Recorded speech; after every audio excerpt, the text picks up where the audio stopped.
سيدنا محمد بن عبد الله وعلى آله وصحبه وبعد. قال تعالى: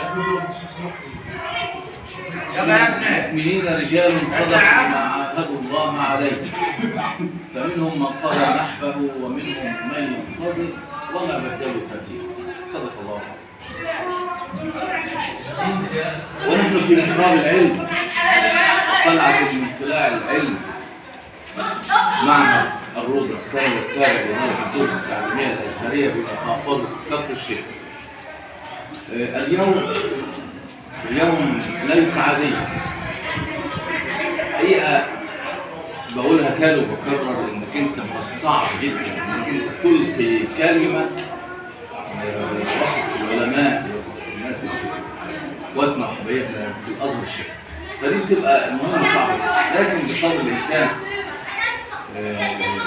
النهارده تكريم فضيلة الشيخ محروس الكمال، هذا الرجل تاريخي.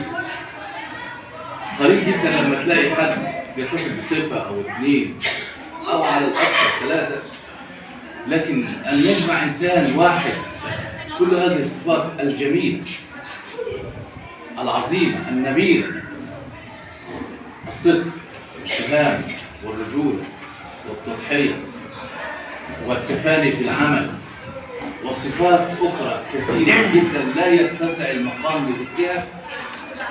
كل الصفات دي موجودة في فضيلة الشيخ محروس الكمال على مدى عمره وعمله وعشرتي وصداقتي وصحبتي معاه. حقيقة أشهد له وأشهد له الجميع بكثير من الصفات الحميدة الجميلة. العلماء ورثة الأنبياء، العلماء لم يورثوا المال ولا العمل وإنما ورثوا العلم. الشيخ محروس طلع معاش النهارده، لم يتبقى له في هذا المضمار أو المجال سوى ما ورثه للعلم من لأبنائه وتلامذته في معاهد. ويقول الشاعر: أرأيت أعظم أو أجل من الذي يبني وينشئ أنفسه معه. طفل المعلم يوفيه التبجيل كاد المعلم أن يكون رسولا. أنا بس عند حتة أن العلماء ورثت الأنبياء، ودي يعني الحقيقة موضع ومكانة وقدر لا يقدر، والتفسيرات كانت كثيرة في هذا المجال. فضيلة الشيخ يحيى طبعا أستاذنا في هذا الأمر، فبقول لفضيلة الشيخ محروس: بارك الله لك